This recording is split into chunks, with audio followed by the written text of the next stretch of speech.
코로나가 처음 시작되었을 때 정부의 그 질병본청에서 이렇게 좀 교회로 이렇게 서류가 하나가 왔습니다. 그 서류 내용 중에 코로나에 감염이 되어지면 나타나는 증상들을 이제 써놨어요. 예를 든다면 열이 납니다. 또는 목이 아픕니다. 입맛이 없고 냄새가 나지 않습니다. 숨이 가쁩니다. 이런 증상이 나타나면 코로나에 감염되었을 확률이 매우 높으니 조속한 시간 내에 좋은 말 할 때 신고하고 격리에 있든지 뭐 이렇게 하라고 이렇게 연락이 왔어요. 그걸 보면서 야, 이게 코로나라는 병원균에 감염이 되어져도 이런 증상이 나타난다는 사실을 새삼스럽게 알면서 목사라는 사람들은 참 희한해요. 별것도 아닌 걸 가지고 은혜를 받는단 말이에요. 병원균을 가지고도 이런 증상이 나타난다면, 하나님을 만나게 되어진다면, 은혜를 입게 되어진다면 아무 증상이 없을까요? 그냥 왔는지 안 왔는지도 모르게 이렇게 지나갈 수 있을까 라는 생각이 그때 얼핏 들었습니다. 그런데 분명히 그렇습니다. 은혜를 만났는데 그냥 지나갈 수는 없습니다. 하나님을 만났으면, 하나님을 경험했으면 분명히 나타나는 증상들이 있더라 이겁니다. 오늘 본문이 그렇습니다. 오늘 본문에는 은혜를 받은 자에게는 반드시 이 세 가지가 나타난다 라고 되어져 있어요. 근데 조심하셔야 되는 거는 세 가지가 여기 나온다고 해서 은혜를 입은 사람은 딱 이 세 가지밖에 안 나온다, 그런 의미는 아닙니다. 본문에 세 가지가 나온다는 것이고 그 이상 있을 수 있습니다. 그건 이제 그런 본문 나올 때 이야기하는 것으로 하고, 오늘은 세 가지를 먼저 할게요. 우선 이제 본문의 배경을 알아야 될 것 같습니다. 이스라엘이 해방되어 돌아왔습니다. 성전을 짓고 성벽을 건설하는 겁니다. 근데 이 성전을 짓고 성벽을 공사하는 것이 순탄하게 진행되어지지 않았어요. 수많은 적들이 일어나가지고 성전도 못 짓게 했고, 성전 지어진 이후에 성벽을 짓는 것도요 못하게 하는 수많은 방해가 있었습니다. 그럼에도 불구하고 하나님의 놀라운 은혜로 말미암아서 성전도 지어졌고 성벽도 예상보다 훨씬 빠른 시간 내에 완공이 되어졌습니다. 그리고 나서 이들이 뭐를 하냐면 예루살렘 성을 지켜나갈 수 있는 믿음의 사람들을 세우기 시작하였고, 그것으로 끝낸 것이 아니라 에스라에게 사람을 보내서 당신 하나님 말씀 가지고 있으니까 우리에게 와가지고 그 하나님 말씀 좀 알려달라라고 해서 에스라가 성경을 가지고 왔습니다. 성경을 가져와서 아침 6시에서부터 정오까지 6시간을 하나님 말씀을 읽어줬습니다. 근데 읽어줬는데 그 읽어주는데 통역자가 있었다라고 되어 있단 말이에요. 왜 통역자가 있냐면은 이 예루살렘 성을 지었던 사람들은 원래 고향은 어디겠어요? 원적이 있고 본적이 있죠. 원적은 뭔가요? 본적은 뭐죠? 뭔지 모르겠는데. 그러니까 이스라엘은 원적은 당연히 이스라엘이겠죠. 근데 저들의 본적은 어디냐면 태어난 곳은 바벨론이에요. 바벨론에서 나고 자랐어요. 그러면 언어를 못 쓸 것 같으세요? 바벨론 언어를 쓰는 거예요. 그래서 에스라가 히브리 말로 성경을 읽어주면 알아듣지를 못하는 겁니다. 그래서 통역자들이 바벨론 언어로 통하여서 전달도 해주었고, 또 모르는 사람들이 있으면 제사장이나 레위인들이 그것들을 설명해 주기도 하고, 이런 식으로 그 에스라의 설교를 듣는 모든 사람들은 자기가 알아듣는 말로 다 성경을 들었다 이겁니다. 들었더니 어떤 일이 발생됐겠어요? 당연히 은혜로웠죠. 너무 은혜가 되어가지고 눈물도 흘리고 막 우니까, 여러분 오늘은 우는 날이 아니라 감사하는 날입니다 라면서 감사의 축제를 벌리고 이게 나타났단 말이에요. 그리고 나서 이제 그렇게 은혜를 받은 사람에게 세 가지 특징이 나타나더라라고 되어 있다 이겁니다. 그 첫 번째가 13절 읽겠습니다. 그 이튿날 뭇 백성의 족장들과 제사장들과 레위 사람들이 율법의 말씀을 밝히 알고자 하여 학사 에스라에게 모여서, 여기에 밝히 알고자라는 자리에다가 줄을 막 쳐놓고 별표도 해놓고 막 해놔야 됩니다. 이게 이제 올레 하스킬이라는 단어인데, 이 올레 하스킬이라는 단어는 두 가지 의미가 있다라고 되어져 있어요. 그 첫 번째가 뭐냐면 말 그대로 더 알고 싶은 겁니다. 다시 말하면 어저께 들었던 것은 어떤 형태였냐면 에스라가 여기에 강대상 위에 딱 서 있고 이스라엘이 다 앞에 있는 거예요. 그리고 에스라가 일방적으로 선포하는 메시지, 우리식으로 말하면 이게 설교가 될 겁니다. 그러니까 설교를 6시간 동안 쭉 한 거예요. 그 앉아있는 분들은 이때 다 뭐 하는 거예요? 여러분 보시면 알겠습니까? 여러분 일방적으로 뭐 하고 있는 거예요? 듣고만 있어요. 여러분들이 가장 적극적으로 반응하는 건 뭐겠어요? 아멘이지. 우리는 잘 안 하지만 원래 하나님 말씀이 선포되어지면 성도들은 뭘로 응답하게 되어 있는 거예요. 예, 우리는 잘 안 하지만 아멘으로 응답을 해야 된단 말이에요. 우리는 잘 안 하지만 아멘으로 응답한단 말이에요. 예, 한번 나를 세워서 해볼까요? 아멘으로 응답한단 말이에요. 이거 외엔 다른 게 할 게 없어. 근데 문제는 이게 듣다 보면 뭔가 궁금해지지 않습니까? 뭔가 물어보고 싶지 않습니까? 아니, 저 부분은 내가 좀 잘 모르는 부분이야. 근데 옆에 있는 사람들은 알아들어. 그렇지 않습니까? 막 알아듣는 거에 막 아멘하고 막 고개도 끄덕거리고 막 웃기도 하고. 나는 저게 왜 웃기지? 이럴 수 있잖아요. 그러면 어떤 마음이 들어요? 아, 저 가서 물어봐야 되는데. 예? 여러분, 공부 잘하는 학생과 공부 못하는 학생의 굉장히 중요한 특징이 있습니다. 공부 못하는 학생은 어떻게 되겠어요? 듣고 몰라요. 그럼 어떻게 해요? 당연한 거예요, 이거는. 내가 어떻게 알아? 넘어가요. 근데 공부 잘하는 학생은요. 그게 궁금한 거예요. 오늘 밤에 선생님에게 묻으러 가야 되는 거예요. 그래서 알아야 만족이 된단 말이에요.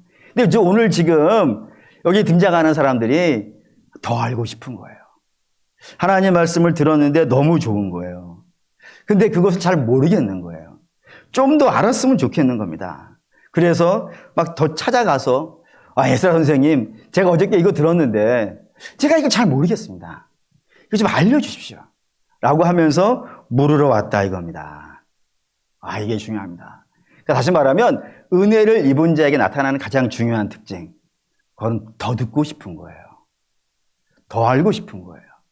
내게 그런 놀라운 역사를 일으키신 하나님이 어떠한 분인지, 그분이 어떤 말씀을 하시는지 그게 못 견디도록 궁금한 겁니다.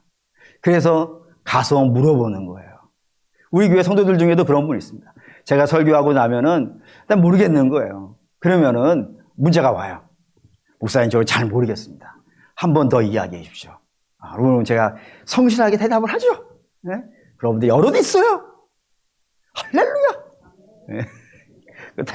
더 알고 싶은 거예요. 근데 더 알고 싶은 이유가 뭘까요? 그게 이제 두 번째 의미가 돼요.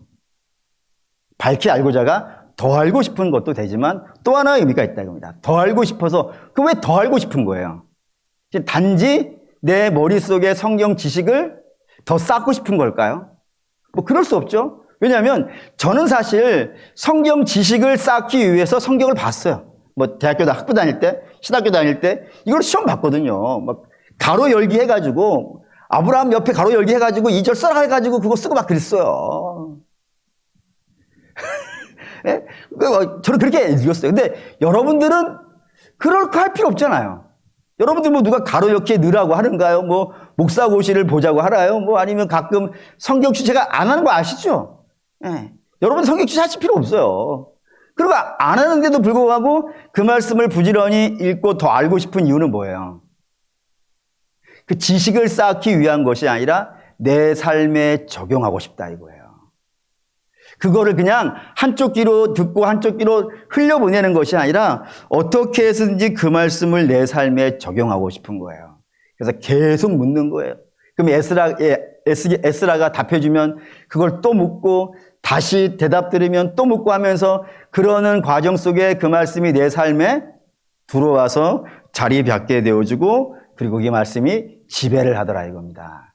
그러면서 적용이 되어져 가는 겁니다. 그런 거를 원래 하스킬 일학교 이렇게 부른다 이겁니다. 이거 중요해요. 그러니까 사랑하는 믿음의 성도 여러분, 제가 성경 읽을 때 저는 그런 방식을 써요. 교회, 그러니까 성경 공부하는데 중요한 격언이 하나가 있습니다. 그 격언이 뭐냐면 성경은 묻는 자에게 답한다 이거예요. 그러니까 여러분이 성경을 읽으시면서 궁금하셔야 돼요. 그러니까 많이 빨리 읽는 것, 사실 물론 그것도 중요합니다. 성경 읽는 방법 중에 하나인 건 틀림이 없습니다. 하지만 많이 읽는 것보다는 주의 깊게 읽는 것이 중요하고요. 빨리 읽는 것보다는 세밀하게 읽는 것이 중요합니다. 그래서 제가 성경 공부를 진행하다 보면 꼭 이렇게 말씀을 드려요. 성경을 마치 연애 편지 보듯이 보시라고. 연애 편지 어떻게 보나요? 넣어놓고 꺼내서 읽고 이렇게 해서 버리지 않고 또 넣어놓고 또 틈나면 꺼내서 읽고 그러죠. 그런 것처럼 뼈에 새길 수 있을 정도로 작고 읽고 궁금한 거 있으면 묻고 그러고 또 뭐 참고할 수 있는 책이 혹시라도 있다면 그 참고하신 책 읽어가지고 자꾸 그 말씀이 나의 삶에 들어올 수 있도록 잊혀지지 않도록 애쓰는 작업 이런 것들을 다 통틀어서 올레하 스킬이라 한다 이겁니다. 그러면 이제 이런 질문이 되는 거예요. 왜 그래야 될까요, 여러분? 왜 더 알고 싶어야 될 것이고 막 질문을 해서라도 그걸 그 더 밝히 알고 싶고 그리고 그 말씀을 내 삶으로 가져오고 싶을까요? 왜 그러는 거예요, 도대체? 그 이유는 뭐 자명합니다. 왜냐하면 하나님의 말씀은 우리의 발등상에 빛이 되기 때문에 그렇습니다. 다시 말하면 우리의 인생의 안내자예요. 이보다 더 좋은 안내자가 없어요. 여러분, 우리가 함께 인생길을 걸어가는 사람을 뭐라 그러죠? 반려자, 동반자 그러고 요즘은 반려자, 동반자 이런 거 말고 뭐 반려견, 반려묘, 반려새, 반려오랑우탄, 뭐 반려도마뱀 이런 거 있다면서요. 저는 그런 거 괜찮다고 생각합니다. 뭐 마음의 위로도 얻을 수 있고 함께 할 수 있으니까요. 그런데 그런 것을 반려자로 삼으신다면 사랑하는 믿음의 성도 여러분, 하나님 말씀을 왜 반려자가 안 됐을까요?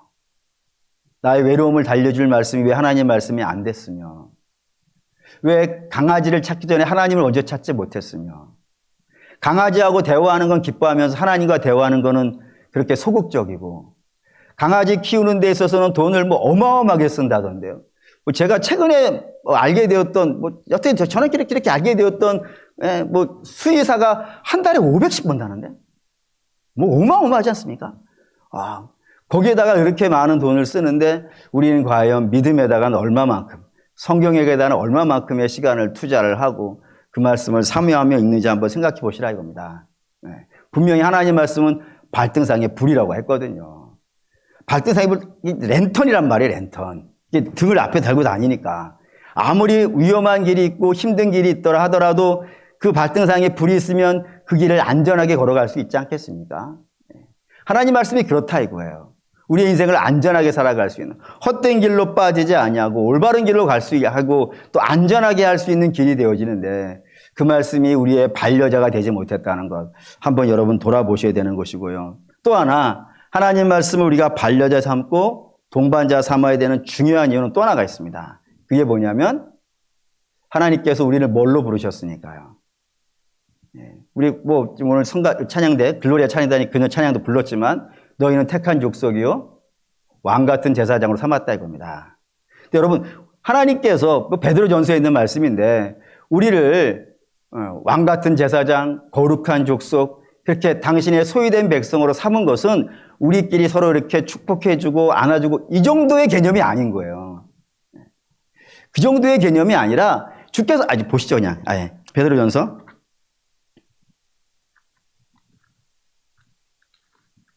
2장 9절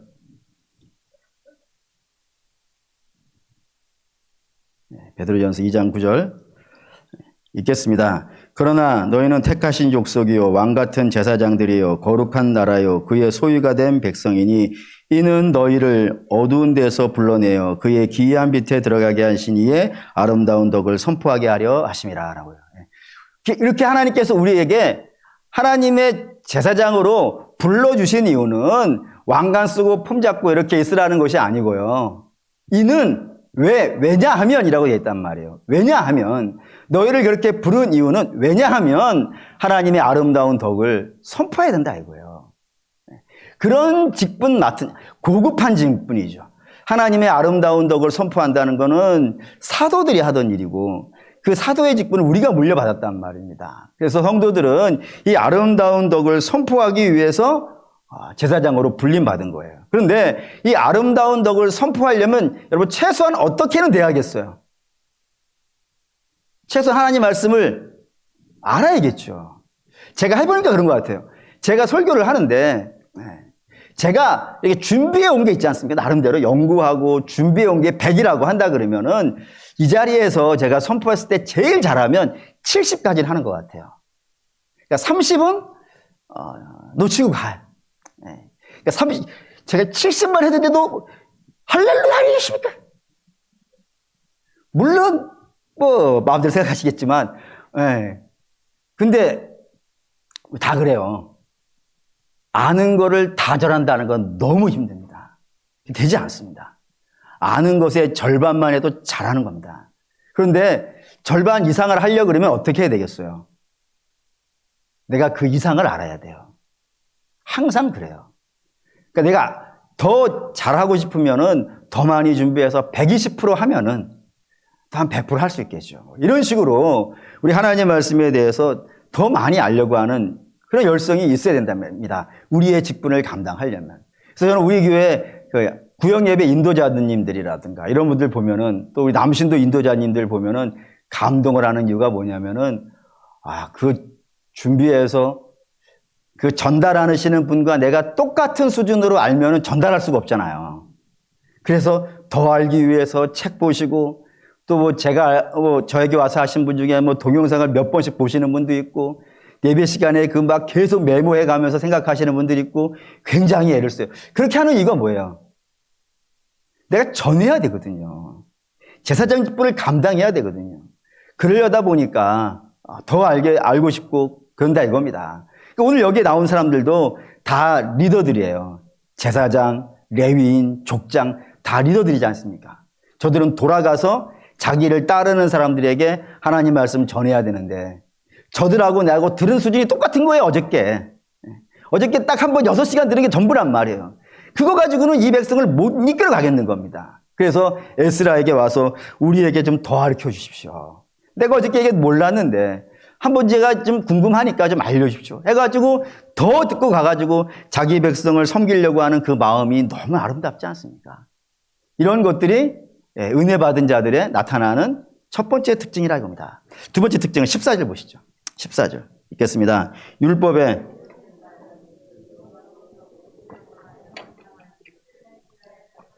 일곱째 달 절기에 초막에서 거할지니라 하였고, 여기 이제 하나님의 말씀을 읽다가 뭐를 발견했냐면 절기를 발견했다. 이게 중요합니다. 절기를 발견했는데 그 절기가 어떤 절기였더라? 초막절이라 이겁니다. 7월 달에 드리는 초막절. 당연히 뭐 초막도 짓고 있고. 근데 이게 초막절을 굉장히 재밌게 써놨어요. 17절 읽을게요. 사로잡혔다가 돌아온 회중이 다 초막을 짓고 그 안에서 거하니 눈의 아들 여호수아 때로부터 그날까지 이스라엘 자손이 이같이 행한 일이 없었으므로 이에 크게 기뻐하였으며. 이제 우리가 의아스러운 건 이 초막절이라는 절기를 이스라엘이 안 지킨 것 같단 말이에요. 지금 그동안에 안 지켰다. 근데 이번에 지켰다. 그래서 기쁘다. 이렇게 내용인 것 같은데 이거 한번 보시죠. 열왕기상 8장 2절. 열왕기상 8장은 솔로몬이 나오는 장이고, 솔로몬이 나오는 장 8장 2절 이런 이야기가 하나가 들어와 있어요.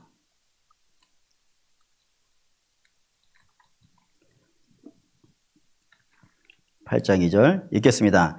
이스라엘 모든 사람이 다 에다님 월 곧 7월달 절기에 솔로몬 왕에게 모이고 이스라엘 장로들이 다 이름에 제사장들이 궤를 매니라. 이게 뭐겠어요? 초막절이에요. 그러니까 솔로몬 시절에도 초막절을 했단 말입니다.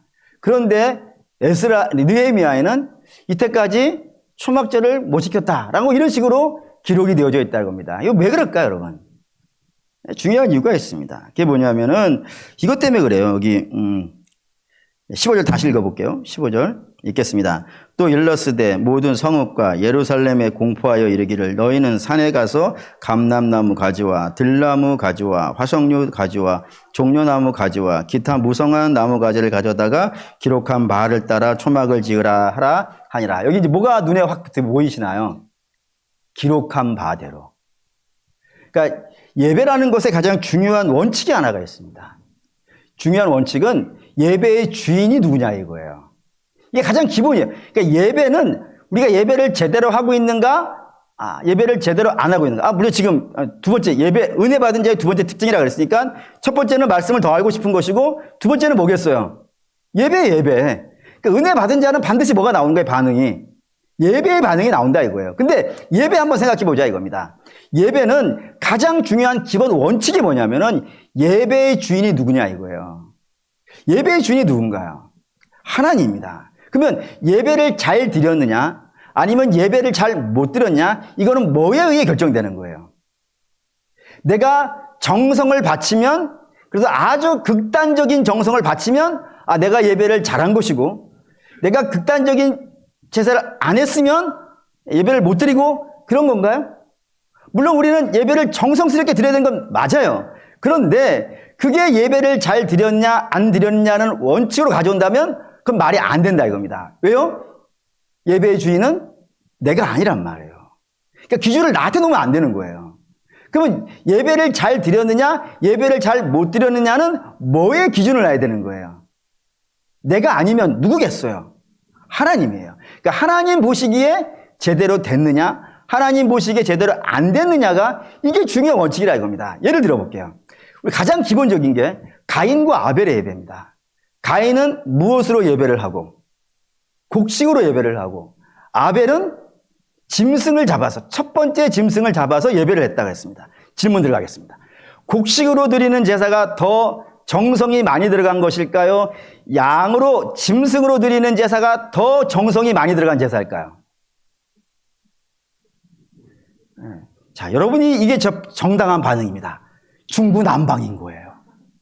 당연하죠. 왜 그러냐면은 이런 얘기도 한번 예를 들어볼게요. 제가 몽골에 가서 양을 한 마리를 샀어요. 진짜로. 양을 왜 샀냐면 양을 키우려고 산 건 아니고 마을에 전도를 갔는데 마을 이장님이 와가지고 이왕 왔으면 밥 한 끼를 내라. 그래가지고 그럼 밥 한 끼를 내려면 얼마가 필요합니까? 양 한 마리만 사주면 된다는 거예요. 그래서 우리는 양 하면 양 엄청 비쌀 텐데 했는데 10만 원이라는 거예요. 10만 원.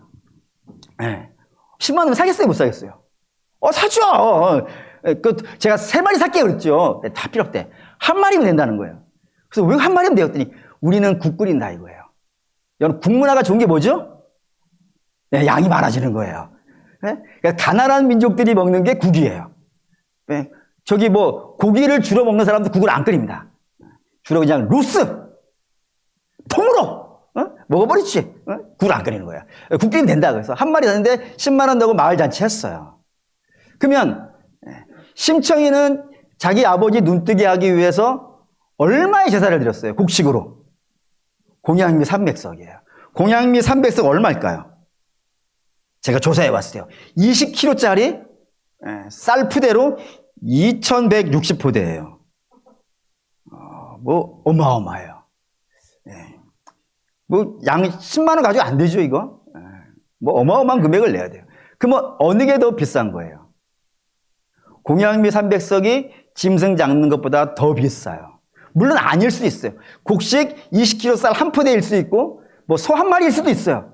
그러니까 그런 식으로 사람을 기준에 갖다 놓으면은, 곡식이 더 비싼 것 같기도 하고, 짐승이 더 값비싼 제사인 것 같기도 하고, 왔다 갔다 한단 말이에요. 그런데 성경은 분명히 누구의 제사를 받으셨다 그러는 거예요. 그럼 아벨의 제사를 받았는데 아벨의 제사가 더 정성이 많이 들어간 아니라 이거예요. 뭐가 정성이 되는지 모른단 말입니다. 그냥 곡식으로 드렸느냐 짐승으로 드렸느냐 이것밖에 안 써있지 짐승을 몇 마리 냈느냐 공양미 300석 냈느냐 이런 얘기 써있지가 않는단 말이에요. 그러니까 거기가 하나님 관심이 없는 거예요. 지금 몇 마리를 냈느냐 몇 석을 냈느냐 하나님의 관심이 아니에요. 왜냐하면 성경은 처음부터 제사는 어떻게 되어야 되겠어요? 희생제사라 이거예요. 처음부터 사람의 수치를 가리는 것, 자기가 나뭇가지 꺾어다가 입었었는데 그걸 주께서 벗겨버리시고 짐승을 잡아서 그 껍데기를 벗기셔가지고 가죽을 입히셨단 말이에요. 수치를 덮기 위해서. 그러니까 처음부터 우리의 수치를, 죄의 수치를 덮기 위해서는 누군가 죽어야 되는 거예요. 죽어야만이 그걸 가려진단 말입니다. 그러니까 처음부터 제사는 뭐였던 거예요? 기독교의 제사는 희생제사예요. 뭐를 죽이느냐? 비둘기를 죽이느냐? 양을 죽이느냐? 염소를 죽이느냐? 소를 죽이느냐? 관계없다 이거예요. 반드시 누가 죽어야 되고 죽으려면 뭐가 흘러야 되는 거예요? 피가 흘러야 되는 거예요. 그게 하나님이 처음부터 원하시는 제사예요. 물론 목사님, 성경에 보니까 곡식으로 제사 드리는 제사가 있던데요. 예, 소제라고 하는 곡식을 갈아서 하는 제사가 있긴 해요. 그런데 그거는 소제는 그야말로 소제예요. 다시 말하면 부제예요. 단독으로 못 드려요. 단독으로 못하고 반드시 번제라고 하는 제사. 화목제, 속제제, 속건제 이런 거 다 주제사들인데 짐승을 잡아서 드리는 제사에 얹혀가지고 부로 드리는 것이지 그게 단독 제사가 안 된단 말입니다. 왜요? 하나님께 드리는 모든 제사는 피를 흘려야 되기 때문에 그런 거예요. 그러니까 하나님이 그렇게 하라라고 얘기했으면요. 정성을 따질 문제가 아니라니까 일단은. 정성을 따지는 게 중요한 게 아니라 하나님 말씀대로 예배를 하는 거예요. 아멘입니까? 그러니까 여러분들이 내가 정성을 들여야 돼 해가지고 여기에다가 뭐 5억을 갖다 놓아서 예배를 드린다고 해가지고 하나님 말씀대로 예수 그리스도의 보혈을 붙잡고 기도하지 아니하면 그 5억이든 500을 갖다 놓든 아니면 지구에 있는 모든 금덩어리를 저한테 전부 주도 관계없이 하나님 받으신 예배가 아니라 이겁니다. 근데 여러분들이 겨우 2랩돈밖에 낼 수 없는 사람이지만 그럼에도 불구하고 예수 그리스도의 보혈을 붙잡고 기도하면요. 예배하면은요. 그 예배는 하나님이 기뻐 받으신 예배가 되어진다 이거예요. 그러니 예배의 기준은 철저히 하나님 중심이 되어져야 된다 이겁니다. 오늘 본문이 그런 거예요. 주의 말씀대로 명하신 대로 했다 이거예요. 나무 갖다가 잘라가지고 초막 짓는데 그거 잘라봐야 얼마나 대단한 나무겠어요. 백향목도 아니에요. 뒷동산에 있는 나무들이에요. 그거 잘라다가 붙이니까 별 초막이라는 것도 텐트니까 별 시덥지 않은 것들이에요. 그런데도 불구하고 주께서 하나님 말씀대로 하라는 것대로 했더니 그 제사를 보고 하나님이 기뻐하시더라. 또한 이스라엘도 기뻐하더라 라고 기록해 놨다 이겁니다. 그럼 여러분 우리의 예배를 점검하셔야 돼요. 하나님 뜻대로 하는 것인가. 최근에 책을 하나를 봤는데 뭐 코로나 이후에 기독교 뭐 이런 책들이 있더라고요. 여러 권 사다 놓고 좀 읽어보는데 재밌는 걸 봤어요. 그게 뭐냐면 이 시대 사람들이 교회를 많이 떠났다는 겁니다. 뭐 서울 같은 경우에는 굉장히 오랜 시간 동안 예배를 못 드렸고 뭐 많이 그렇지 않습니까? 우리는 그냥 꼬박꼬박 하니까 다 꼬박꼬박 하는 줄 알았더니 다른 교회를 안 하는 교회 많던데? 네? 많이 안 하다 보니까 이렇게 교회를 많이 떠났는가 봐요. 근데 그분들에게 조사를 한 거예요. 영적인 체험이 당신에게 필요합니까? 안 필요합니까? 라고 물어봤어요. 그랬더니 필요하다고 했을까요? 필요치 않다고 했을까요? 코로나로 인하여서 교회를 많이 떠났어요. 뭐 온라인 예배 드린다고 안 오고 뭐 이런 식이 많이 됐잖아요. 그런 분들에게 물은 거예요. 당신에게는 영적인 체험이 필요합니까? 영적인 체험이 필요치 않습니까? 라고 물어본 거예요. 뭐라 했을까요? 필요하다고 했어요. 그럼 교회를 가실 예정입니까? 안 가실 예정입니까? 물었어요. 그러니까 뭐라 그랬을까요? 갈 생각은 없다는 거예요. 이상하죠? 영적인 체험은 내게 필요한데 교회는 갈 생각이 없다는 거예요. 영적인 체험이 필요하면 우리는 생각에 영적인 체험을 얻으려면 우리가 예배를 가서 하나님을 기쁘게 제사를 드려야지 이런 마음이 들 것 같은데 그분들은 영적인 체험이 내게 필요하긴 하지만 교회는 안 가겠다는 거예요. 왜 그럴까요, 여러분? 거기에 이렇게 써 있더라고요. 영적인 체험을 할 수 있는 방법이 많더라. 온라인도 있고, 뭣도 있고, 심지어는 뭐, 신문만 펴도 점이 있고, 하여튼 그런 것들이 많더라, 이거예요. 그걸 보면서 제가, 하나 좀 깨달은 게 있어요. 그게 뭐냐면, 우리가 예배의 목적을 어디에다가 맞춰놓고 그동안에 성도들을 훈련을 시켜왔는가. 이게 질문이 되더라고요. 여러분, 예배는 여러분들을 만족시키는 게 아닙니다. 여러분들 은혜 받기 위해서 예배하는 거 아닙니다. 물론 예배를 통해서 우리가 은혜를 받습니다. 안 받는 건 아닙니다. 근데 목적은 우리의 만족과 우리의 유익과 우리의 즐거움과 우리의 해피함을 얻기 위해서 예배 드리는 것은요? 아닙니다. 우리가 예배 드리는 건 전적으로 누구에게 영광을 드리려고 하는 거예요. 하나님께 영광이에요. 그러니까 하나님이 기쁘지 않는데 우리끼리 막 좋아가지고 막 춤을 추고 그거는 예배가 아니라 이거예요.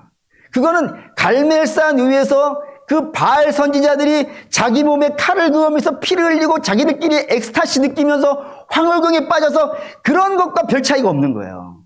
우리의 예배는 기본적으로 우리가 목적이 아니라 하나님의 목적이 되어야 되는데 그동안에 우리의 만족과 우리의 유익을 위해서 성도들에게 그래서 그렇게 한 것이 아닌가. 그래서 예배에서 재밌게 하는 것, 물론 재밌게 하면 좋죠. 근데 재밌게 하는 거를 예수 보혈 붙잡고 했는지 아니면은 우리끼리 재밌는 이야기하고 말았는지 한 번은 생각해 보셔야 된다 이겁니다. 근데 반드시 마찬가지입니다. 은혜 받은 성도들은 예배를 드리는데 누구 중심으로 예배를 드리더라? 하나님 중심으로 예배를 드리더라. 하나님 말씀대로 예배를 드리더라. 하나님께 영광의 예배를 드리더라. 그런데 그렇게 했더니 우리에게 기쁨이 있더라 없더라? 있더라 이거예요. 순서를 바꾸지 마시라 이거예요. 제가 순서 바꾸면 안 된다는 거 몇 가지 말씀드렸죠.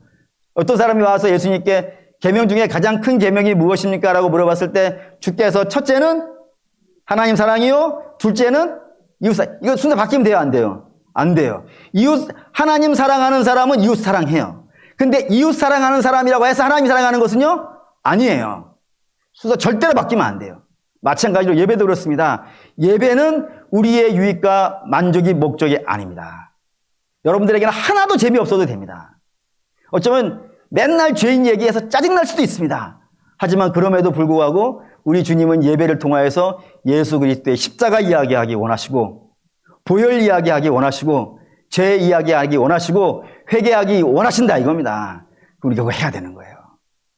통해 자복하면서 애통해 하시고 기도하셔야 된다 이겁니다. 그러면 하나님께서 우리에게 말할 수 없이 놀라운 은혜와 기쁨을 주시리라 믿습니다. 이게 두 번째고요. 세 번째 18절 읽겠습니다. 에스라는 첫날부터 끝날까지 날마다 하나님의 율법책을 낭독하고 무리가 이래 동안 세 번째 예배를 드렸는데 말씀을 해서 은혜를 입었고 그 은혜 입은 거에서 예배를 드렸고 근데 그 예배가 뭐였다고요? 초막절이었다고 이렇게 돼 있는 거예요. 다시 말씀을 더 알고 싶어 했어요. 그래서 말씀을 더 알았더니 그 다음에 반응이 뭐였다고요? 예배였고요. 그 예배가 어떤 예배였다고요? 초막절이었다. 예배가 여러 개가 있는데 오늘 여기에는 초막절이라고 하는 예배로 갖다가 세팅을 해놨단 말입니다. 그게 아무 이유 없이 그렇게 되어 있는 것이 아니라 이거예요. 이유가 있다 이겁니다. 왜냐하면은 이 초막절이라고 하는 것, 초막절이라는 것은 그냥 단순히 초막절이라는 절기를 드렸는가 보다 이 정도로만 여러분이 생각하시면 안 된다 이겁니다. 왜냐하면 이 초막절은 기본적으로 나오는 반응을 담고 있는 거예요. 그러니까 초막절이라는 절기에는 아주 중요한 인생의 반응이 들어있어요. 말이 어렵나? 일단 한번 질문해 봅시다. 초막절의 핵심 키워드 뭐겠습니까? 초막절의 핵심 키워드. 6월절은 구원이었어요. 그렇죠? 애굽에서 나오는 이야기니까. 그리고 오순절은 시내산에서 말씀 받은 얘기예요. 그러면 초막절은 그 키워드가 뭐겠어요? 구원, 말씀 뭐겠어요? 초막절. 우리가 다음 달에 할 예정이에요. 감사예요, 감사. 초막절의 키워드는 감사예요. 근데 이 감사를 하는데 15절로 다시 한번 읽어볼게요. 15절 굉장히 중요한 절이니까. 읽게 있습니다. 또 일러스되 모든 성읍과 예루살렘에 공포하여 이르기를 너희는 산에 가서 감람나무 가지와 들감람나무 가지와 화석류나무 가지와 종려나무 가지와 기타 무성한 나무 가지를 가져다가 기록한 바를 따라 초막을 지으라 하는지라. 지금 이스라엘은 성을 지었어요. 근데 이 좋은 성에 거하는 것이 아니라 초막을 짓고 그 초막 안에 들어가서 생활을 하라라고 한다 이거예요. 근데 이거 지금도 해요, 이스라엘. 지금도 집에 뜰이 있는 사람들은 뜰에다가 텐트를 치고 밖에 있는 사람들은 야외에다가 텐트를 치고 또 아파트에 살고 있는 사람도 텐트를 쳐요. 어디다가 치냐면 베란다에다가 쳐요. 근데 그때 텐트를 칠 때도 그냥 가가지고 이렇게 그런 거 있지 않습니까? 아주 비싼 브랜드 텐트 안 쳐요. 설사 사가지고 오더라 하더라도 그 텐트에다가 반드시 구멍 3개를 뚫게 돼 있어요. 그러니까 새 거를 뭘로 만들어 놔야 돼요? 헝거로 만들어서 텐트를 쳐야 돼요. 그러니까 이 텐트를 지금도 걸친단 말입니다. 좋은 집을 냅두고 텐트 안에서 생활을 하는 거예요. 왜 그럴까요, 여러분? 그게 감사라 이거예요. 그게 왜 감사가 되느냐? 이런 이유 때문에 감사가 된다 이겁니다. 이스라엘은 원래 텐트를 치고 사는 사람들이 아니라 이거예요. 원래는 어디에 사는 사람들이었어요? 애굽에서. 애굽은 다 돌집이에요. 애굽 다 돌집이에요. 그 기자의 대피라미드 사진 보시면 맨 위에는 판판하게 되어 있고 밑에는 다 계단으로 되어 있잖아요. 왜 그러냐면은 그 애굽 사람들이 그 피라미드 앞에 있는 돌을 뜯어다가 자기 집을 지었대요. 그러니까 이 애굽 사람들은 돌집에 살아요. 그러니 이스라엘도 마찬가지예요. 애굽에 살 때는 텐트에 살지 않고 돌집에 살았어요. 원래는 돌집에 살았어요. 그런데 지금은 텐트에 산다 이거예요. 그러면은 어떠한 일이 있어야 되는 거예요?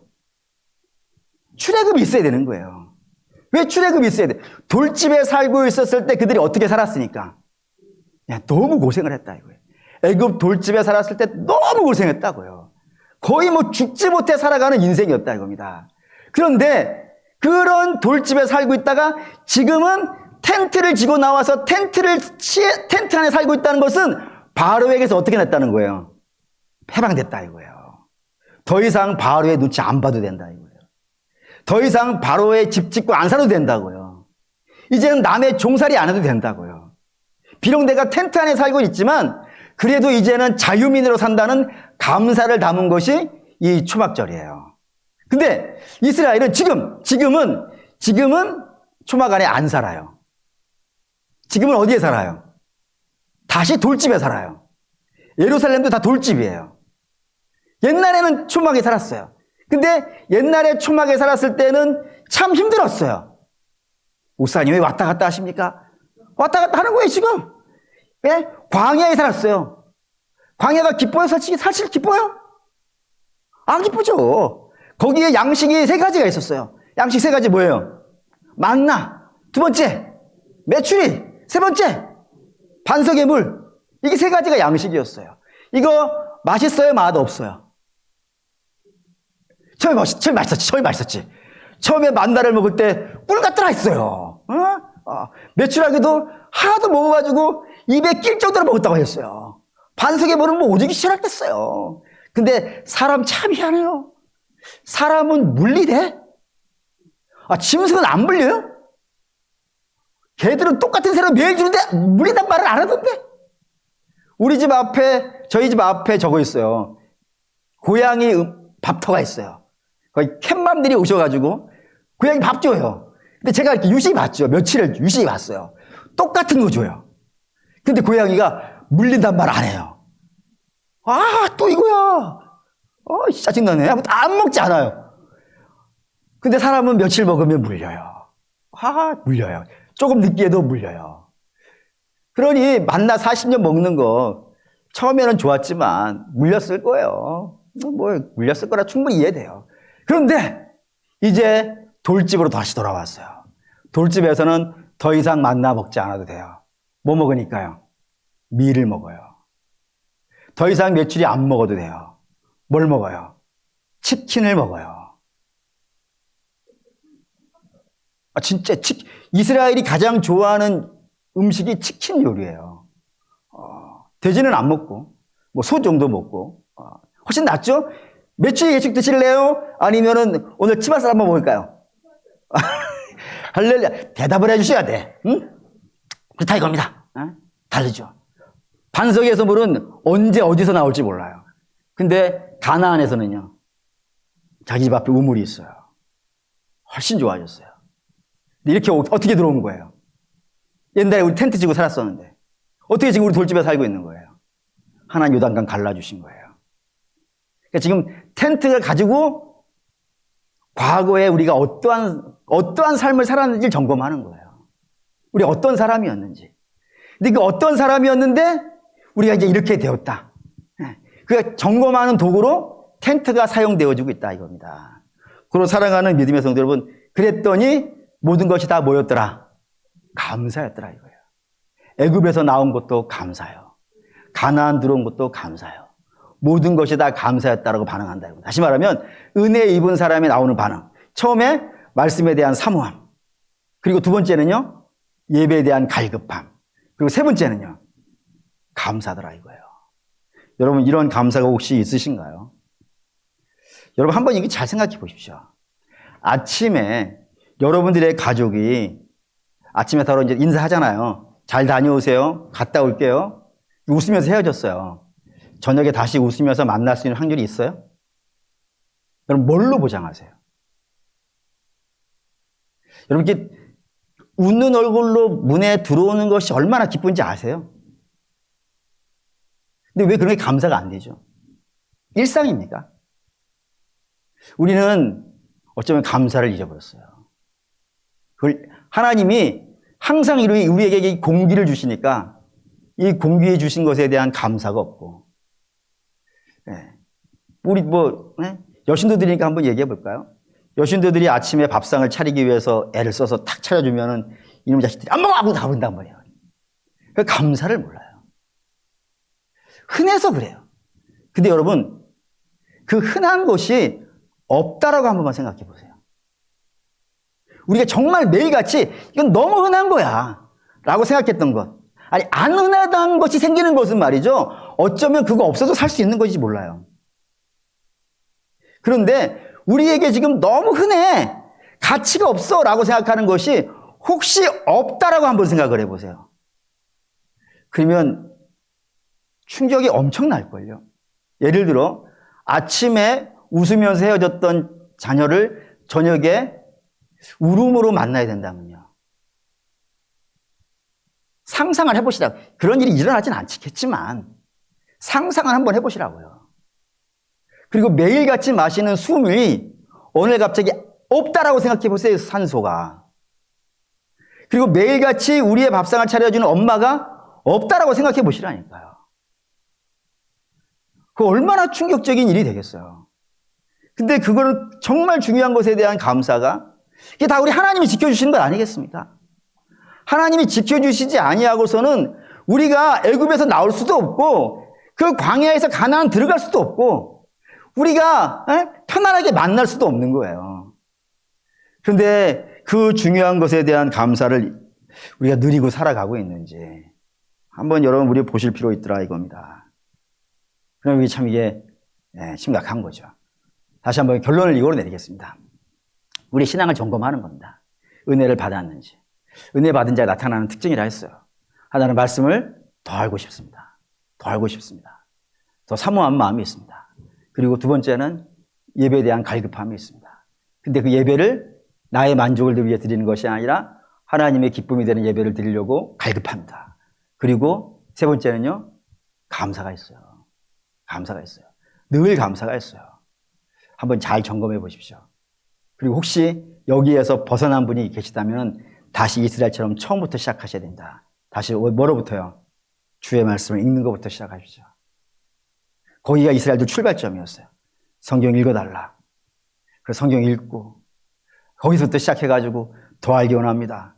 그리고 그 말씀을 안 말씀대로 예배를 드리고 그 예배를 드리는 것에 대한 감사의 반응이 나오고 이런 식으로 확장되어져 나가고 있는 그림을 성경이 우리에게 은혜 받은 자의 한 모습으로 알려주더라 이겁니다. 그리고 여러분 우리도 이걸로 좀 잘 점검하셔서 우리가 어느 지역에서 어떻게 떨어져 나갔는지, 분명히 성경이 요한계시록을 하지 않습니까? 어디에서 떨어졌는지 점검해 보라고. 항상 이걸 점검하셔야 된다. 그래야 우리가 지금 올바른 길을 가고 있는지 답이 나오거든요. 그래서 수시로 점검하지 않으면 우리는 사실 감각이 별로 없는 사람들이라 멀리 가버릴 수가 있어요. 멀리 가버리면 다시 돌아오는 데까지는요, 오래 걸려요. 그런데 순간순간 점검하면 혹시 조금 틀어졌으면 바로 잡을 수 있지 않습니까? 바로 잡을 수 있습니다.